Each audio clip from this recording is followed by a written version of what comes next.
یہ باڑ اتنی لمبی ہے کہ امریکہ جیسے بڑے ملک کے بیچوں بیچ اگر نیو یارک سے لے کر لاس اینجلس تک باڑ کھینچی جائے تو پھر بھی 1000 میل کی باڑ باقی بچ جائے گی۔ حیرت کی بات یہ ہے کہ جہاں پر باڑیں ایک ملک کے لوگوں کو دوسرے ملک کے لوگوں سے الگ رکھنے کے لیے بنائی جاتی ہیں، یہ باڑ انسانوں کو ایک عجیب چیز سے دور رکھنے کے لیے بنائی گئی تھی۔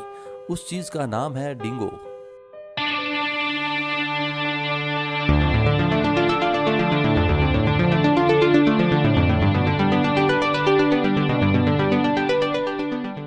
آپ نے یہ ضرور سنا ہوگا کہ آسٹریلیا دنیا کا ایسا خطہ ہے جہاں پر جانوروں کی سب سے زیادہ اقسام پائی جاتی ہیں۔ اگر ہم وقت میں پیچھے جائیں تو لگ بھگ 185 ملین سال پہلے جب تمام براعظم اکٹھے تھے تو تب براعظم آسٹریلیا وہ پہلا براعظم تھا جس نے سب سے پہلے خود کو باقی براعظموں سے الگ کر لیا تھا۔ اس براعظم کے ساتھ ہی نایاب جانوروں اور پودوں کی بے شمار اقسام ایک لمبے عرصے تک انسانوں سے دور ایک الگ تھلگ ماحول میں رہنے لگیں۔ آپ کو یہ جان کر حیرت ہوگی کہ براعظم آسٹریلیا میں دنیا کے 90% ایسے جانور موجود ہیں جو دنیا کے کسی اور براعظم پر موجود نہیں ہیں۔ یہ سلسلہ ایک لمبے عرصے تک چلتا رہا، لیکن پھر یہ لوگ براعظم آسٹریلیا جا پہنچے۔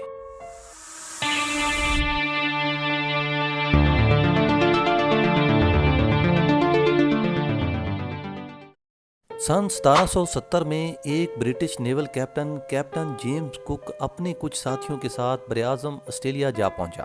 اس نے براعظم آسٹریلیا کے مشرقی حصے پر قبضہ کر کے برطانیہ کا جھنڈا لہرا دیا۔ یورپ کے چپے چپے سے لوگ جا کر براعظم آسٹریلیا پر آباد ہونے لگے اور وہاں کے لوکل لوگوں کو مارنا شروع کر دیا۔ یہ وہ وقت تھا جب آسٹریلیا کا اپنا ایکو سسٹم مکمل طور پر تباہ ہونے لگا تھا۔ اس کے علاوہ انگریزوں نے ایک کام اور کیا کہ دنیا بھر سے مختلف قسم کے جانور مثلاً اونٹ، گائیں، بکریاں، بھیڑیں لا کر یہاں پر آباد کرنا شروع کر دیں، کیونکہ یہ لوگ کھیتی باڑی کرتے تھے اور اس طرح کے جانور آسٹریلیا میں موجود نہیں تھے۔ یورپ کے لوگوں نے جب براعظم آسٹریلیا میں گنے کی کاشت شروع کی تو یہ ایک ایسی میٹھی فصل تھی جو اس سے پہلے آسٹریلیا میں موجود نہ تھی۔ چنانچہ گنے کی جڑ میں پیدا ہونے والا ایک کیڑا پورے آسٹریلیا میں پھیلنے لگا۔ اس کیڑے سے نپٹنے کے لیے انگریزوں نے امریکہ کے شہر ہوائی سے مختلف قسم کے مینڈک منگوائے۔ ان کا یہ ماننا تھا کہ یہ مینڈک اس کیڑے کو کھائیں گے اور اس کیڑے کی تعداد کم ہو جائے گی۔ لیکن قدرت کا کرشمہ یہ تھا کہ مینڈک تو ان کیڑوں کو کھاتا رہا، لیکن اس سسٹم میں کوئی ایسا جانور موجود نہیں تھا جو مینڈک کا شکار کر کے اس کو ختم کرتا۔ چنانچہ کچھ ہی عرصے بعد آسٹریلیا میں مینڈک کی تعداد اتنی زیادہ ہو گئی کہ وہ آسٹریلیا کے لوگوں کے لیے ایک خطرہ بن گیا۔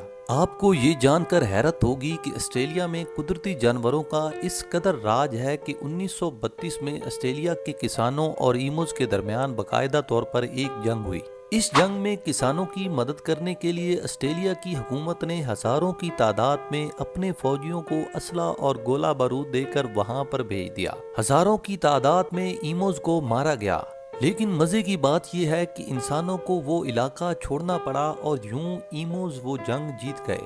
اب ہم آتے ہیں کہ اس باڑ کو بنانے کا مقصد کیا تھا۔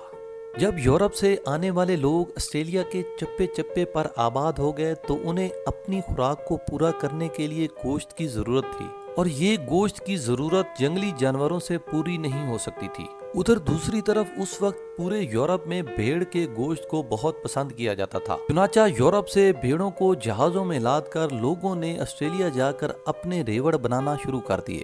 یہ وہ موقع تھا جہاں پر آسٹریلیا کا اپنا قدرتی نظام تباہ ہونا شروع ہو گیا تھا۔ ڈینگو جو کہ ایک طرح کے جنگلی کتے کی طرح ہوتے ہیں، یہ عام طور پر کینگرو کا شکار کرتے تھے۔ انہیں جب بھیڑ کی طرح کا سست جانور ملا تو انہوں نے بے جھجک ہو کر بھیڑوں کا شکار کرنا شروع کر دیا۔ آسٹریلیا کے لوگوں نے اپنی بھیڑیں بچانے کے لیے بہت طریقے استعمال کیے، لیکن وہ کسی بھی طرح سے ڈینگو کو روک نہ پائے۔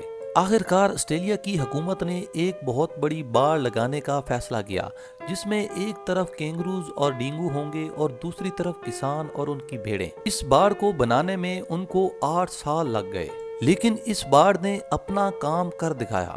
پورے آسٹریلیا میں بھیڑوں کے فارم بننے لگے۔ آج آسٹریلیا میں بھیڑ فارمنگ سے $6.6 بلین کا ریونیو اکٹھا ہوتا ہے۔